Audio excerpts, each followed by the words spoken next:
Hai, masih bersama saya Mr. Z Bicara. Tentu saja bicara tentang kebenaran berdasarkan fakta, data, dan realita. Saya ingin ungkapkan sedikit terlebih dahulu bahwa, ini kata orang tua nih, ketika kita sudah berumah tangga, pasangan kita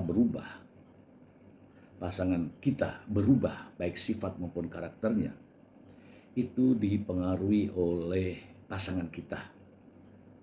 Ya, kalau suami berubah berarti karena pengaruh dari istrinya. Kalau istri berubah, ada peran, ada kontribusi dari suaminya. Benarkah demikian? Kita akan membahasnya. Masih terkait dengan kasus yang dihadapi saat ini yang ramai di berbagai media massa maupun media sosial. Gugatan cerai Baim Bong dan Paula Verhoeven. Saya ada sebuah artikel yang ingin saya bacakan kepada Anda semua. Kemudian kita akan membahasnya satu demi satu, kalimat demi kalimat. Kita langsung saja ke sumbernya. Dari TV One News. Sederet fakta yang bikin geger soal keretakan rumah tangga Baim Bong dan Paula Verhoeven. Nomor 5 bikin netizen heran. Kita baca satu-satu. TV One News, rumah tangga selebriti Baim Bong dan Paula Verhoeven yang selama ini terlihat harmonis tiba-tiba diterpa isu keretakan. Baim Bong secara terbuka mengungkapkan sejumlah fakta mengejutkan yang membuat publik semakin heboh. Tidak sedikit netizen yang mulai berspekulasi tentang alasan di balik keretakan ini. Apalagi Baim Bong secara belak-belakan menyebut adanya pihak ketiga yang terlibat. Berikut ini sederet fakta yang bikin geger soal keretakan rumah tangga mereka. 1. Kehadiran orang ketiga. Fakta pertama yang langsung menyedot perhatian adalah adanya dugaan keterlibatan orang ketiga dalam rumah tangga Baim Bong dan Paula Verhoeven. Baim mengungkapkan bahwa salah satu penyebab utama keretakan hubungan mereka adalah adanya orang ketiga yang masuk di antara mereka. Ya, saya memang bisa dibilang dikhianati oleh dua orang terdekat saya dari pihak perempuan dan laki-laki. Yang laki-lakinya itu teman baik saya sendiri, ujar Baim Bong dilansir di media. Paula Verhoeven sendiri belum memberikan tanggapan langsung terkait hal ini. Namun dalam salah satu unggahan di media sosialnya, ia menulis, tidak perlu menjelaskan dirimu kepada siapapun. Karena yang menyukaimu tidak butuh itu. Dan yang membencimu tidak akan percaya itu. Itu ya. Yang kedua, Baim Bong memilih angkat kaki dari rumah. Selain tidak mau berkomunikasi lagi dengan Paula, Baim Bong juga memutuskan untuk tidak tinggal satu atap dengan sang istri. Ternyata jauh sebelum gugatan cerai dilayangkan, Baim Bong sudah memilih keluar dari rumah yang mereka tempati bersama. Ia pun menuturkan betapa sulitnya berpisah dari anak-anak mereka. Namun keputusan itu dianggapnya sebagai yang terbaik. Selama sebulan penuh saya menidurkan anak saya, menunggu sampai mereka tertidur baru saya pergi. Namun ada satu kejadian yang membuat saya tak bisa menceritakannya lebih jauh, ungkap Baim mempertegas keputusannya untuk tidak berkomunikasi lagi dengan Paula. Dua ini ya, keluar dari rumah ya. 3. Paula menyebut Baim pelit. Salah satu fakta yang cukup mengejutkan adalah pengakuan Baim Bong bahwa Paula pernah menyebut dirinya pelit. Hal ini membuat Baim merasa heran, karena selama hidupnya ia mengaku tidak pernah mendapat sebutan tersebut dari orang lain. Bahkan ia membocorkan bahwa telah banyak memberikan nafkah kepada Paula dan keluarganya. Saya bingung, kok istri saya sendiri yang bilang saya pelit. Padahal selama ini saya menafkahi keluarganya. Bahkan keluarganya lebih saya bantu daripada keluarga saya sendiri, ujarnya dengan nada kecewa. 4. Baim sempat ingin berpisah karena sifat Paula. Fakta lain yang terungkap adalah keinginan Baim Bong untuk berpisah sudah ada jauh sebelum masalah orang ketiga mencuat. Jauh sebelum ada orang ketiga mencuat. Ia mengakui bahwa salah satu alasan keinginannya untuk berpisah adalah karena sifat Paula yang sulit ia toleransi. Bahkan ia sempat mendiskusikan hal ini dengan orang tua Paula. Saya waktu itu sudah tidak kuat, tapi bukan karena masalah orang ketiga, melainkan masalah sifat. Saya datang ke orang tua Paula dan bilang bahwa saya sudah tidak bisa lagi, ungkap Baim. Ya, ini ada yang keempat ya. Kemudian yang kelima.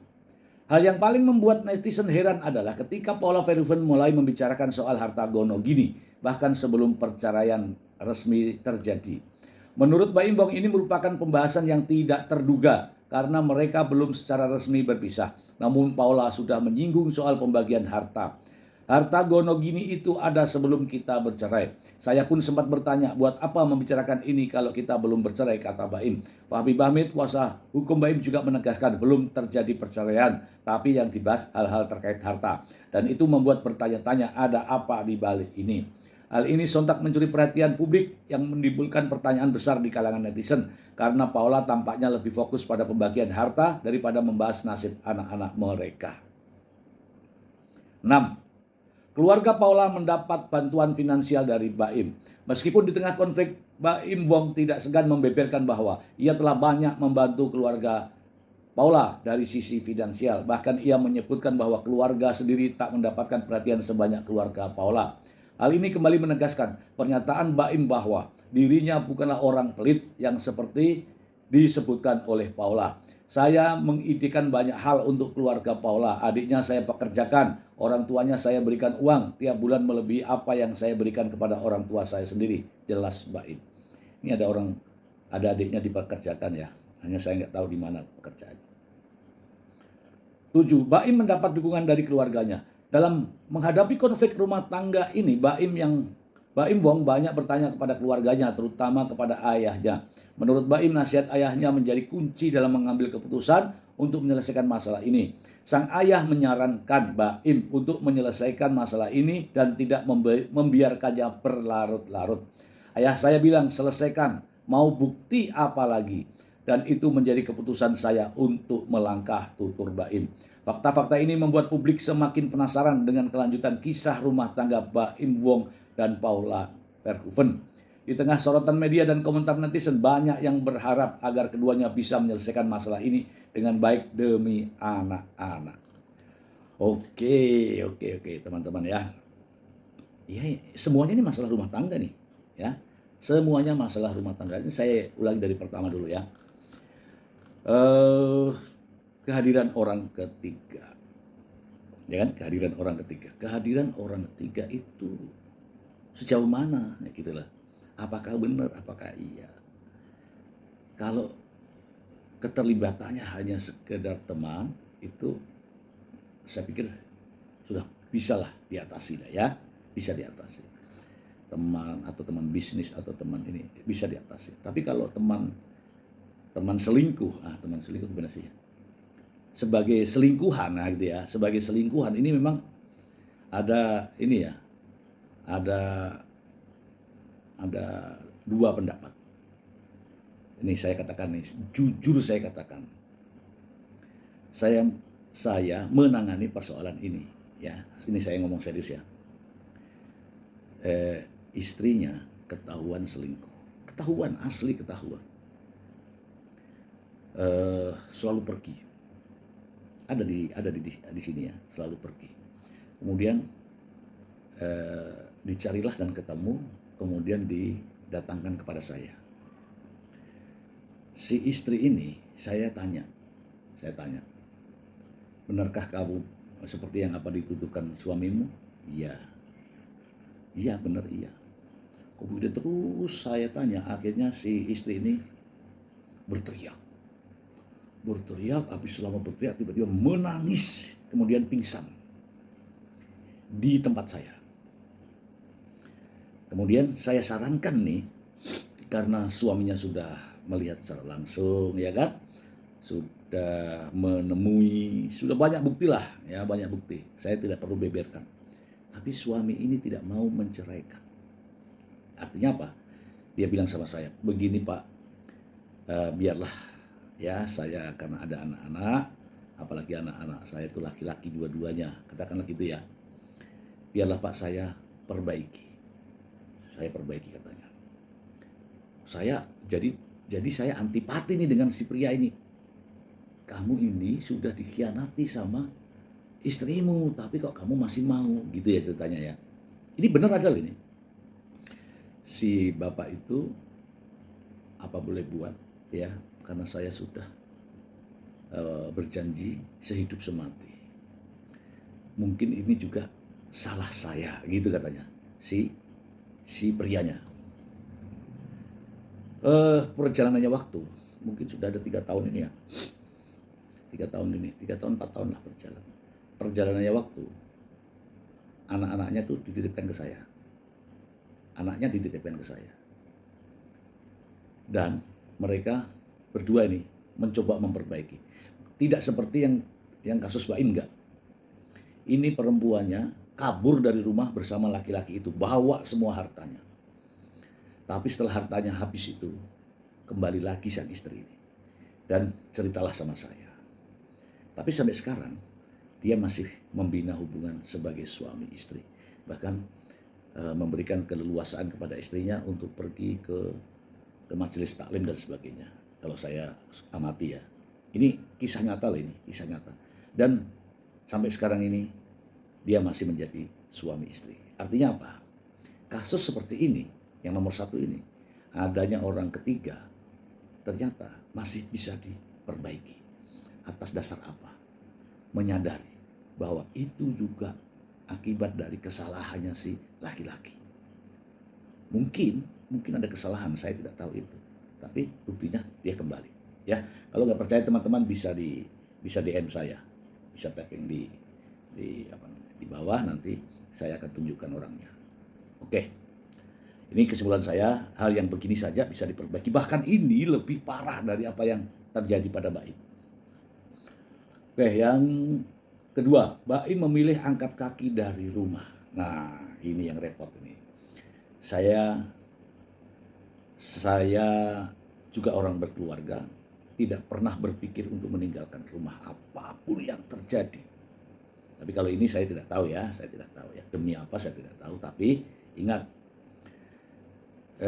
ketika laki-laki sudah meninggalkan rumah, artinya ya sudah tidak ada kenyamanan.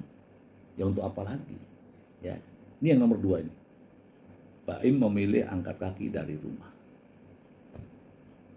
Saya belum pernah angkat kaki dari rumah. Apapun persoalannya dalam rumah, saya akan tetap tinggal di rumah. Ya, kecuali kalau saya sedang bekerja ya, saya pasti tidak di rumah kan. Itu persoalan lain. Oke, kemudian Paula menyebut Baim pelit. Paula menyebut Baim pelit, ini kata ketiga ini. Ini sebutan serius atau sebutan main-main? Istri saya terkadang juga ngomong begitu. Misalnya nih, minta uang, ya kan?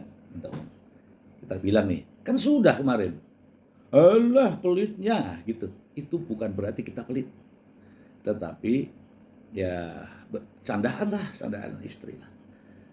Alah gitu aja kok nggak dikasih misalnya gitu. Tapi itu candaan. Saya anggap itu sebagai candaan, bukan hal yang serius. Apalagi kalau ada anak-anak misalnya, ya. Ada anak-anak misalnya. Minta lu papamu misalnya gitu ya. Papa nggak ada uang misalnya gitu loh. Oh papa pelit. Itu bukan berarti pelit. Itu apa namanya? Ungkapan candaan ya. Bagi saya loh ya. Nomor 4, Baim sempat ingin berpisah karena sifat Paula.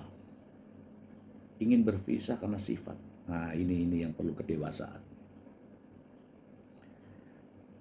Kita ini dipertemukan bukan karena hal sama karakternya. Namanya juga orang menikah.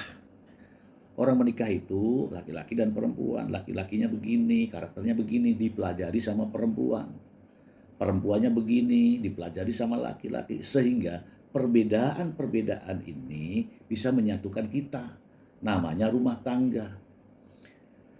Kalau tidak bisa menyatukan, ya artinya di situ. Saya mengatakan tadi bahwa di dalam menikah itu dibutuhkan kedewasaan.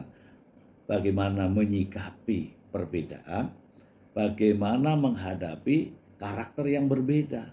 Istri kita itu orang lain. Orang lain punya darah lain, memiliki karakter yang lain. Nah, bagaimana kita menyikapi karakter istri kita? Sebaliknya juga, istri memahami karakter suaminya.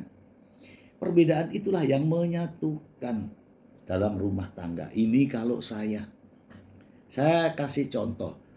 Saya orang Jawa, istri orang dari suku lain. Karakternya beda. Kita harus memahami karakter orang itu. Jadilah kita bersatu. Ini aku nggak nasihatin, enggak. Ini hanya ngobrol ya. 4. 5. Paula menyinggung soal harta gono gini. Ini karena Paula sudah ditinggal. Kalau urutannya kan begitu.